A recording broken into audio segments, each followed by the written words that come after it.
এইরকমভাবে বসে থাকতে থাকতে তো ক্রমশ মানসিকভাবে তো হতাশ হয়ে পড়ছেন।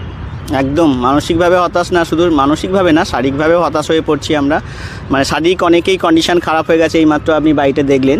কিন্তু রাজ্য সরকারের সদিচ্ছা, কমিশনের সদিচ্ছার ওপর নির্ভর করবে আমাদের ভবিষ্যৎটা। আমরা তবে যতক্ষণ পর্যন্ত রাজ্য সরকার আমাদের কাছে না প্রতিনিধি না পাঠিয়ে বা আমাদের সঙ্গে কোনোভাবে যোগাযোগ না করিয়ে আমাদের যতদিন না পর্যন্ত আমাদের বিষয়গুলো সহানুভূতির সঙ্গে দেখছে, ততদিন আমরা কিন্তু উঠবো না এখানে, প্রথম নম্বর বিষয়। আর দ্বিতীয় নম্বর বিষয়, আমার ধারণা, শুধুমাত্র আমরা আমাদের তাগিদে বসে নেই, আমরা সমাজ গঠনের কারিগর। আমরা শিক্ষক হব বলেই চিন্তাভাবনা করেছিলাম। সমাজ গঠনের কারিগর হিসাবে আমাদের দায়বদ্ধতা আছে রাজ্যের প্রতি, রাজ্যের শিক্ষা ব্যবস্থার প্রতি দায়বদ্ধতা আছে।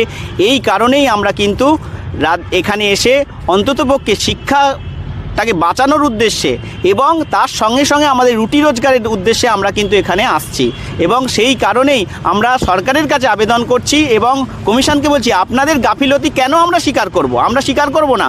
আপনাদের এই যে আমরা টেট পাস, টেট, ওএমআর দিয়েও আমাদের ওএমআর পাবলিশ করতে হবে। প্রয়োজনে বললাম তো, যদি না হয় ওএমআর পাবলিশ করুন, দেখব যারা 14,000 অলরেডি আপনারা সিট, সেই 10 বছর ধরে 14,000 সিট এখনও পর্যন্ত রয়ে গেছে, তার বাড়েওনি কমেওনি, এরকম হতে পারে না। তাহলে টিচাররা কি রিক্রুটমেন্ট হয়নি?